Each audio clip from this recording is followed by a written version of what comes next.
Zee 24 तास एक पाऊल पुढे। मुख्यमंत्री पृथ्वीराज चव्हाण यांनी दिल्लीत जाऊन सोनिया गांधी यांची भेट घेतली। मुख्यमंत्र्यांनी विविध राजकीय बाबींवर सोनियांशी चर्चा केल्याची सूत्रांची माहिती आहे। तर उपमुख्यमंत्री अजित पवार यांनी दोन्ही काँग्रेसच्या संघर्षात नरमाईची भूमिका घेत वाद वाढणार नसल्याचे संकेत दिलेत। काँग्रेस प्रदेशाध्यक्षांनी मात्र राष्ट्रवादीवर पुन्हा एकदा तोफ टाकली आहे। मुख्यमंत्री पृथ्वीराज चव्हाण यांनी दिल्लीत जाऊन सोनियांना राजकीय स्थितीची माहिती दिल्याचं सूत्रांनी सांगितलं।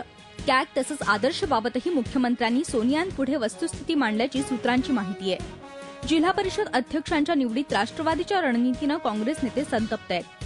ठाण्यात त्याचा वचपा काढण्याचा प्रयत्न काँग्रेसनं केला, त्यामुळे राष्ट्रवादी काँग्रेसला कसं रोखायचं याबाबतही चर्चा झाल्याचं मानलं जात आहे।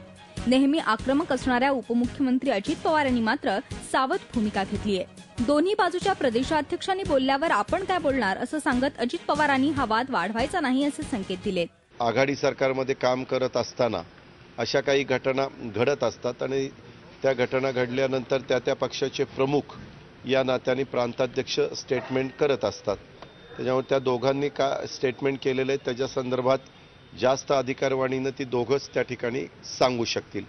ठाण्यात काँग्रेसने राष्ट्रवादीला शह देऊन जिल्हा परिषद अध्यक्षांच्या निवडीवेळी झालेल्या राजकारणाची परतफेड करण्याचा प्रयत्न केलाय।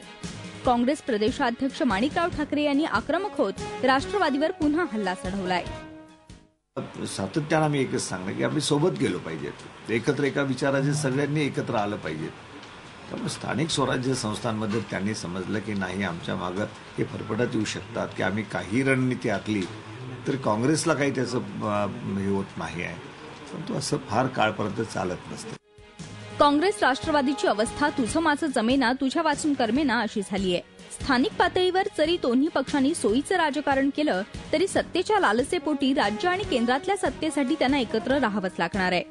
झी 24 तास साठी ब्युरो रिपोर्ट। झी 24 तास एक पाऊल पुढे।